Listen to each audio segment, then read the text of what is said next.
Hello. Wow. Well, thanks for coming. This is really nice, isn't it?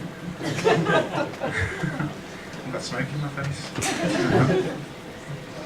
Yeah, can... okay. So, I'm a bit overwhelmed. This is brilliant, sure. This is really, really good. Yeah. So,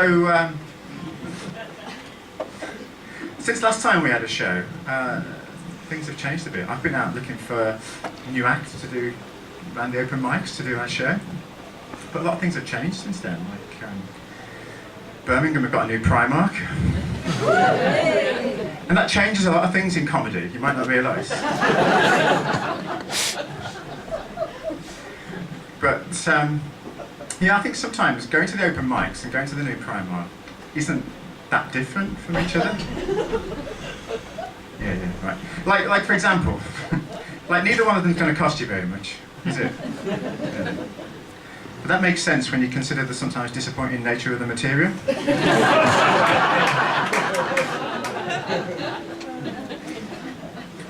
And Jeremy Kyle's not had a good week, has he? Apparently he was on the television like this week saying he really does care about the welfare of the people who go on his show. But in this envelope I have the results of his lie detector test.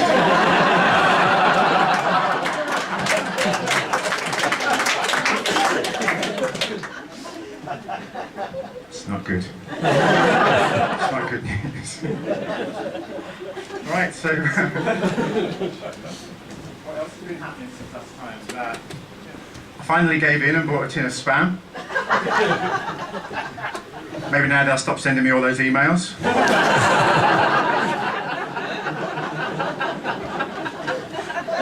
If you're at the last show and you think, you did that joke at the last show, didn't you? It's okay, I checked on the bottom, this joke is fine until January 2022. Got ourselves one of those new Temper mattresses. Keep waking up really angry.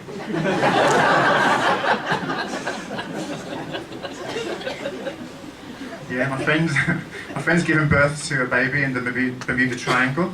I said, how did it go? She said it was a C-section. I said, I know what the Bermuda Triangle is. How was the birth?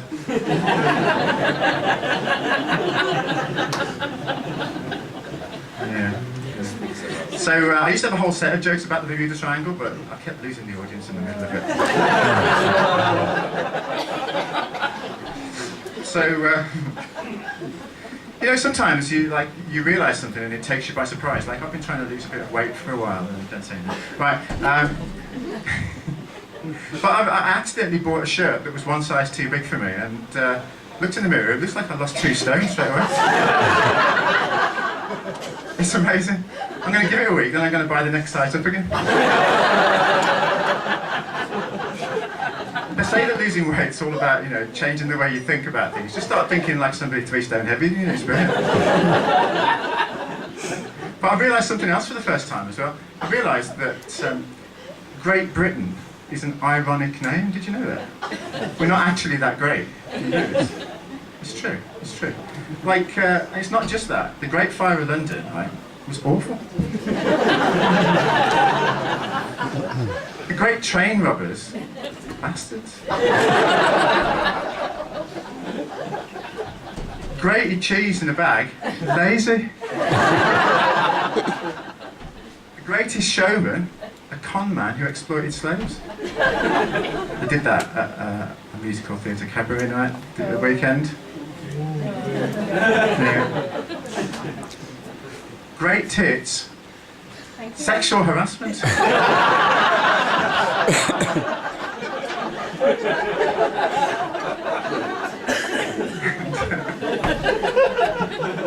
And don't get me started about Greater Manchester.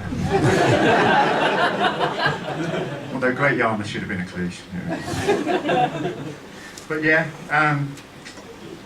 oh, and the First World War, the Great War, as it was called, sometimes called the War to End All Wars, that didn't work, did it? Stood about as much chance of working as ending poverty in Africa by holding a pop concert. When you think about it, the First World War was just like an early attempt at Live Aid. You've got to go with that. That's a theory, though. Like it was never going to work. I mean, with hindsight, it was never going to work. I mean, hindsight is a wonderful thing.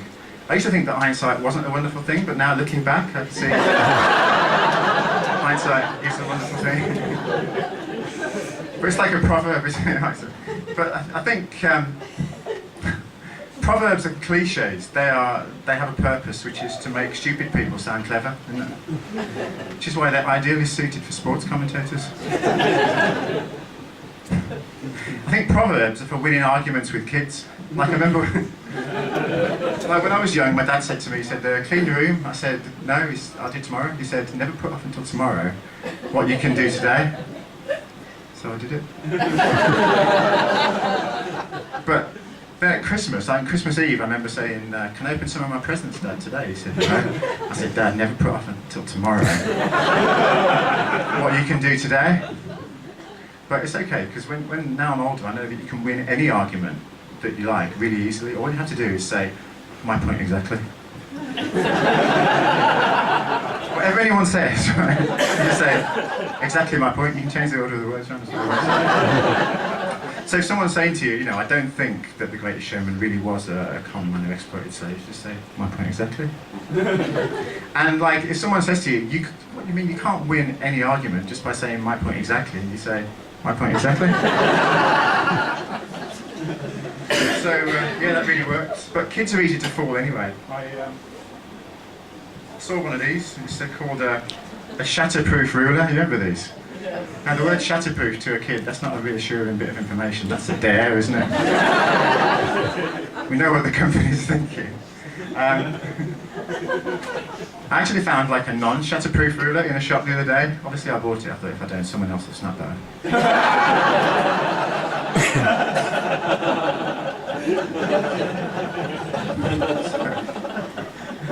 But I've got a friend who's doing a PhD in sexual innuendos. And she's also got 3 boyfriends as well. I know what you're thinking. How does she fit them all in?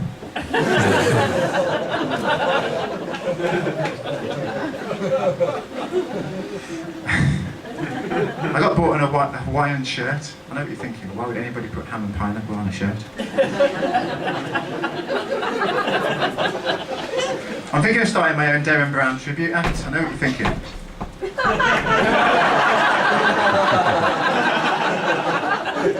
Although I bet some people were sitting there thinking, is he just going to do loads of jokes that have the words, I know what you're thinking of? Is anybody actually thinking that? Derren Brown, you say. So what else has happened? I took my family to a theme park based on the game Scrabble. It's brilliant, hardly any queues.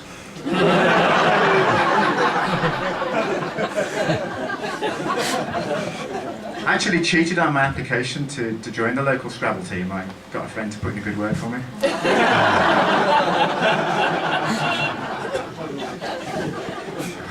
One of my friends said to me, he said, do you have a favourite letter? I said, O. He said, O. I said, you sound surprised?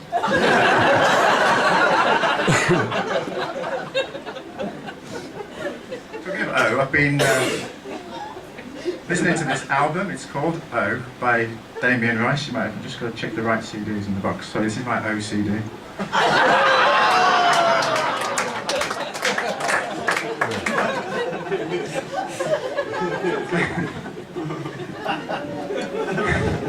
Before I came out, I set the cable box to record the Horizon programme about OCD. Obviously I went back and checked it a couple of times to make sure I'd set it. But I used to do loads of jokes about OCD, but don't anymore. I've washed my hands of them.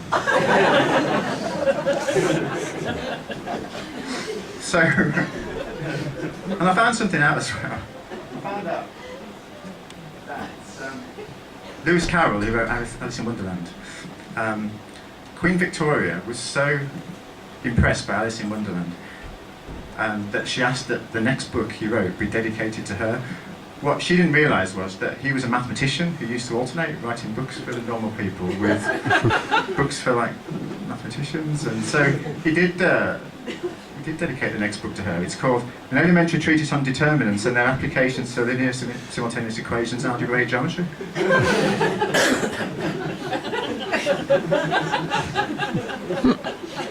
So the maths teachers find that funny. I did that joke in Craigie Heath and it just got... I thought it might work better here.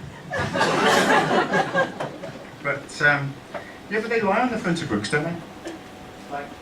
Like for example, this book, it says, the Houston Chronicle says, this book is impossible to put down. I mean, how hard is that, Houston Chronicle? I mean, people just lie, don't they? One of the problems, I said to my friend, I said, one of the problems nowadays is people just believe things that other people say without any evidence to back it up. And you just believe that without any evidence to back it up. Because people do lie. Like I had a phone call from the bank. The bank said, we'd like you to come in and have a meeting with us to see if we can find a way of reducing your monthly payments. That's like the school bully coming up to you at school and saying, I want to have a meeting with you at lunchtime to see if we can find a way of reducing the number of times I have to punch you. I went in, they couldn't help me, but they did manage to consolidate my daily punches into one convenient monthly kick. So, my mum was a bit mad. I told you about my mum, haven't I? It's the one who thinks Christian Aid is a drink that tastes like Christians.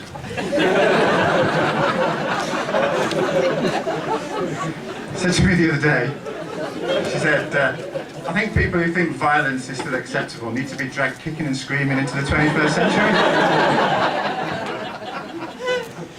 And so, but some people are just idiots, aren't they? I heard recently about a man who walked to the South Pole. Why would anybody walk to the South Pole? Isn't it idiot? We know it's at the South Pole, don't we? Nothing. Except the frozen corpses of other idiots. And penguins. So, this is almost as if walking a long way has some sort of intrinsic value in itself. You know, I blame that Proclaimers song. So that's all from me tonight, right? Thanks very much.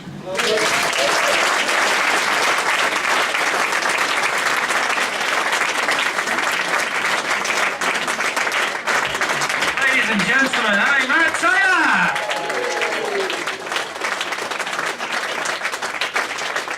I'll just nick this off Matt very quickly, because is there anybody